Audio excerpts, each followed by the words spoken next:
Hey guys, so today I thought about an important topic that we can talk about that was so heavily on my mind as I was leaving the Jehovah's Witnesses, and that is, where do we go now? It's one of those things that when you're raised as a Jehovah's Witness especially, I feel like it's in your mind stuck together that the Bible and Christianity and the Kingdom Hall / Jehovah's organization all are stuck together as one thing. And you can't really fathom taking them apart or doing one without the other, because it is so ingrained in us that this is the truth, that this is the one place you go to. And even as I made my decision to leave, and I felt like the reasons why I left were very serious. I was not able to stay anymore. I really am a firm believer of stand up for what is right, even if you're standing alone. And things were so mishandled with CSA that I just could not stay anymore. And there's been so many things over the years where I really, red flags after red flags, where I thought, that is so weird. For this being the truth, things are strange. But then as I was waking up, I now had to kind of face the fact that, well, wait, where do we go now? And there was one brother in our hall that was super sweet. He was our presiding overseer, and I really, truly loved him and his wife. I really loved, he was so kind to us, and he was kind to the kids. But even as and he knew all the CSA stuff that was going on that I was concerned about, but in his mind, I believe in the Bible, I believe in God, so then where else would I go? It is the only next best thing, even though it's not perfect. And he would say to me repeatedly, where else would you go? And it was kind of, part of me thought anywhere but here, and the other part thought, where am I going to go?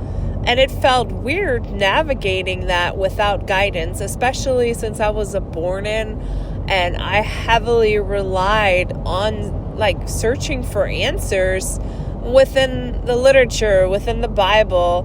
I learned not making decisions on my own, which makes you insecure in a lot of ways, making decisions, whether they're right or wrong, without having these checkpoints that the organization laid out for you.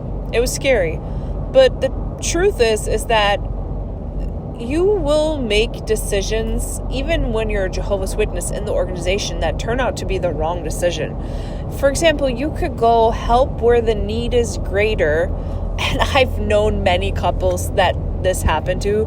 They went to where the need is greater, and then the spouse, left them in this missionary land.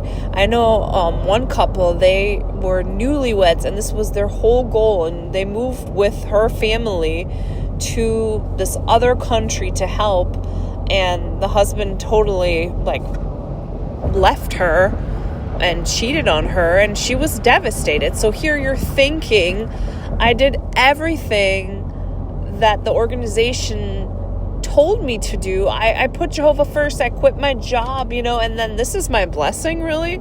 And so it shows you can make decisions on your own, and they might be the right one, and they might not be the right one. It's going to be the same whether you're in the organization or not. But they have glued it so into our minds that we need them for guidance, that we can't be believers without them.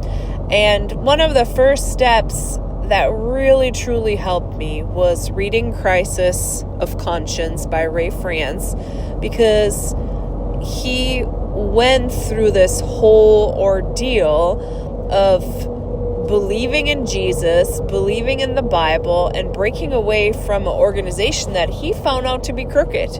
And I give him a lot of credit because he really stood up for what is right too. How hard is it to be a governing body member, as he was, and leave it all behind because you have that much integrity? And he was, impoverished after he left. He went from the top, the governing body in New York and Bethel, taken care of, to leaving and working in the fields as a 60-year-old man. And seeing that really helped, and his thought process and laying out why he left helped me too. And then the other thing is JW Facts. It's a website by Paul Grundy. Paul Grundy was a brother who really was struggling in his faith, and there's just a couple of things that happened where he started questioning the truth. And he talked to a circuit overseer, and the circuit overseer said to him, "You know what, buddy? Just study as much as you can." And Paul Grundy was like, "I already am studying everything all the time, but you know what I'm going to do is I'm going to start studying the old stuff." And he did, and he woke up. And I love his website because I always enjoyed studying, and so seeing his webpage, jw.facts, and seeing how he lays everything out with his steep study and really taking apart Bible questions or organizational doctrine is very, very important and interesting. And then we also have to remember another thing. It is very, very hard for people who are living under extreme rules. For example, when the wall fell in Berlin and East Germany was freed, it was incredibly hard for those people from East Germany to live a free life because they were very used to being taken care of, having their decisions made for them. They knew, oh, this is my health insurance. Oh, this is taken care of. And now that they were free, they had to kind of take care of themselves and make decisions for themselves. And they struggled with that. Sometimes they thought, oh, I almost liked it better before because I didn't have this feeling of, uncertainty. And the same goes for people in prisons. People in prisons are very used to high control kind of lifestyle. Everything is done for you, taking care of you. And so when people come out of prison, a lot of times they can't function right because now they're free and they have to take care of themselves and make decisions. And it's almost hard to enjoy freedom. But we have to remember one thing. We're not used to this freedom, so it seems scary. And the organization teaches us to immediately think. If we even dare to think about leaving, immediately the question pops up in our mind, where else will we go? And there is an answer. Anywhere you want to. Nowhere you want to. It doesn't matter. You're free. You don't have to be afraid of freedom. You get to make those decisions. You get to make the decision, do I believe in the Bible? And it's okay to question it. Do I want to go to church? Do I not want to go to church? It's all fine because you're now a free person who can make that decision, and you don't have to feel guilty. Whatever works for you and whatever you decide, it's for you to make that decision. And it's a great feeling once you overcome that hurdle of being afraid. You can now live your life and do as you please. And it's hard. And we have to overcome that because it's really brainwashed into us. But people around us who are free, they live life every day successfully, already having lived free. We're just not used to it, but we can get used to it.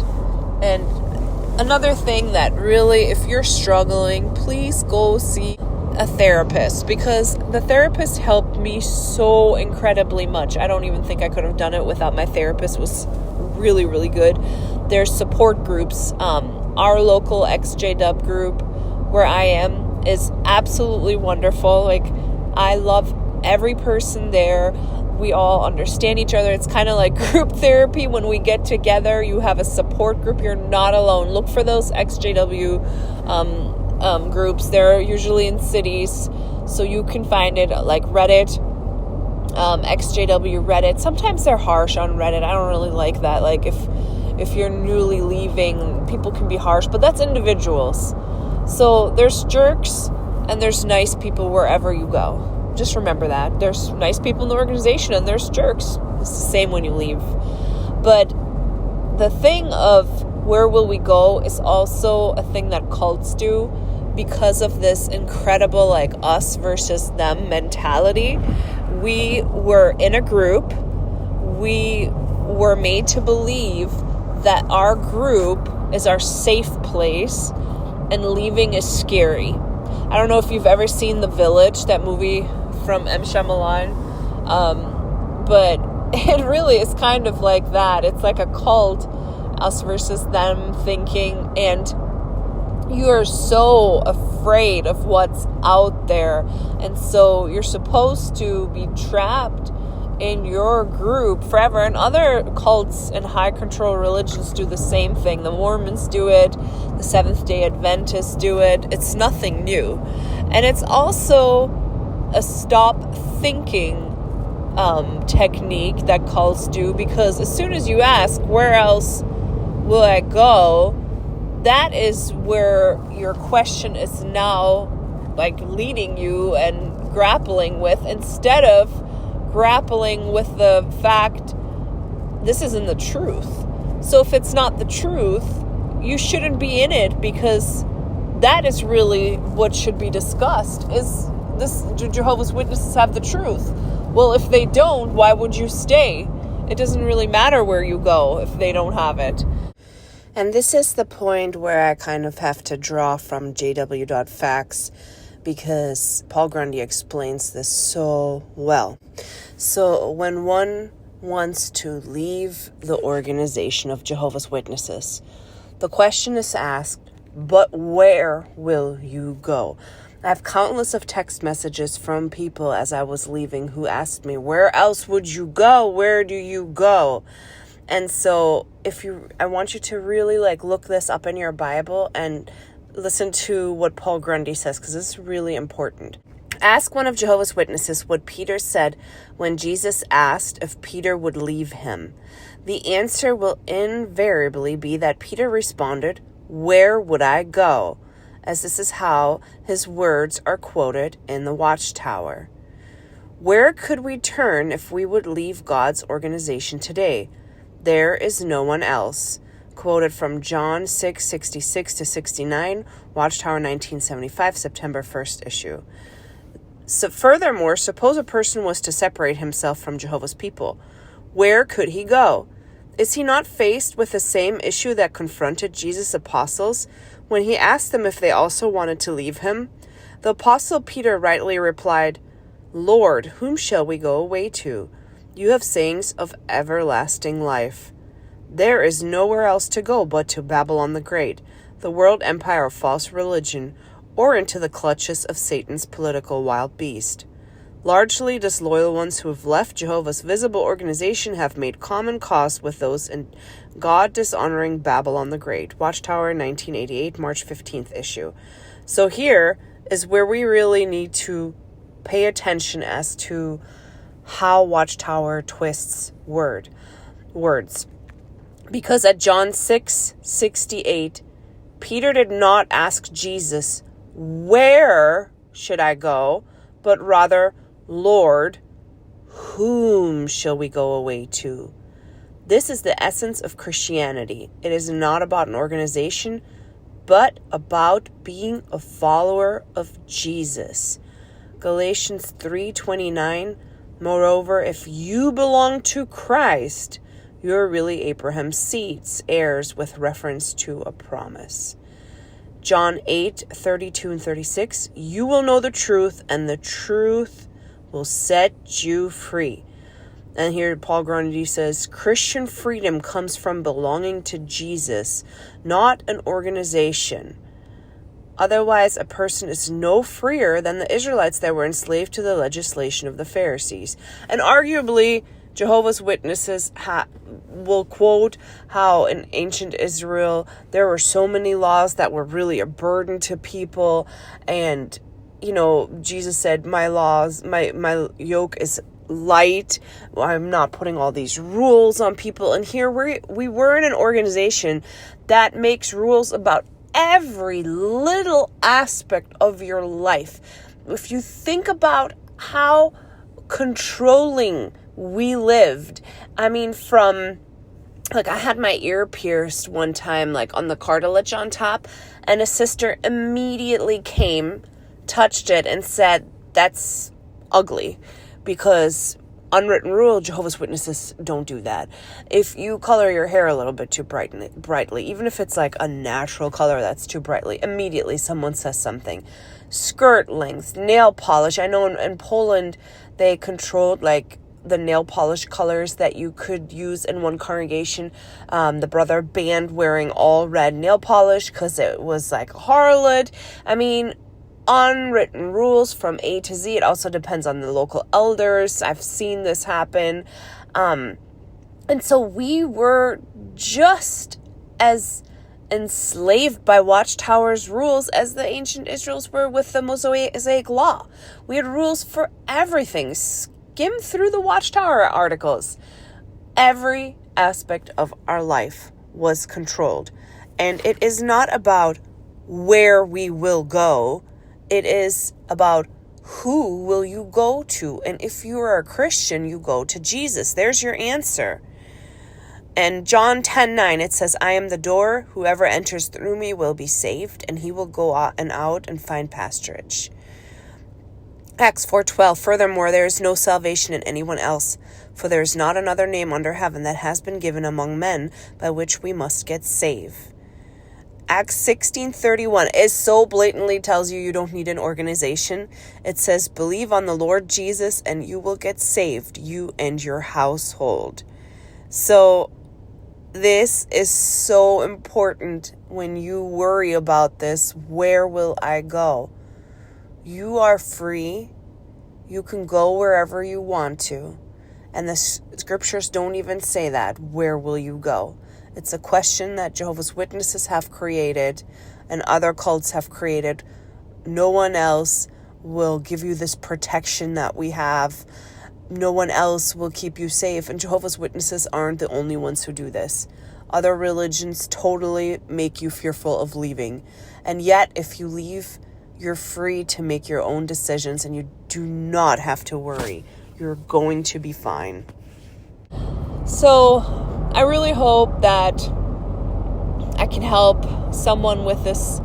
And if you have questions or thoughts,